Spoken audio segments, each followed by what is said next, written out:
a point where we can have high corporate profits, when businesses can be doing so well, Right. but the workers don't necessarily share in that prosperity. Increased inequality and decreasing mobility pose a fundamental threat to the American dream, our way of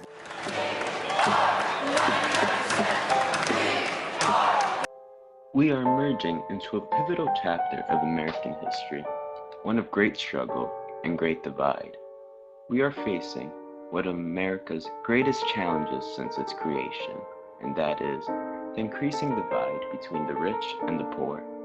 The tremendous issue of economic inequality is not one of recent times, but one that has been plaguing our nation for decades.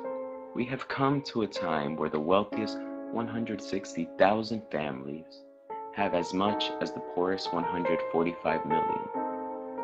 As roughly 54% of Americans will spend at least 1 year in poverty by the age of 60, many would expect that with times passing, the median wealth of the average American will increase. But to the contrary, during the 2008 recession, the median wealth dropped nearly 40% in just 3 years. And to put the economic disparity to perspective, the economic boom between 1993 and 2000, the top 1% of Americans had economic growth of roughly 45%, while for the 99% of Americans, they only experienced 20% growth. Some people who just control enormous amounts of wealth, if you have stronger unions, then you had higher wages. And the average employee, the average worker, doesn't feel any benefit.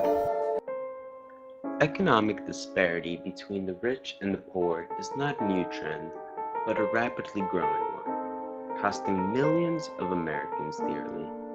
While many working Americans struggle to survive financially, the top 1% is living a lavish lifestyle by obtaining roughly 95% of the economic growth between 2009 and 2012. Time for change is not tomorrow. Time for change is now. We have let corporate greed ravage Wall Street and the banking industry for too long, and now we must demand equality. The voice of one man alone won't be heard, but the voice of millions will. Economic equality won't come with ease, but we must stand together strong and demand change. The fight for change is not a new one. It is a path that has been traveled by many before us. Most recently in 2011 with the Occupy Wall Street movement. We, the 99%, want change, and we want it now. We have been asking for change for years, but our voices have been silenced by the pockets of the top 1%. The anger is beginning to boil, and the new movement will emerge, demanding equality. We are the future of our nation, and we must stand and fight for its future. To end the greed that has ravished and corrupted our economy and politics, without real change, we have no future.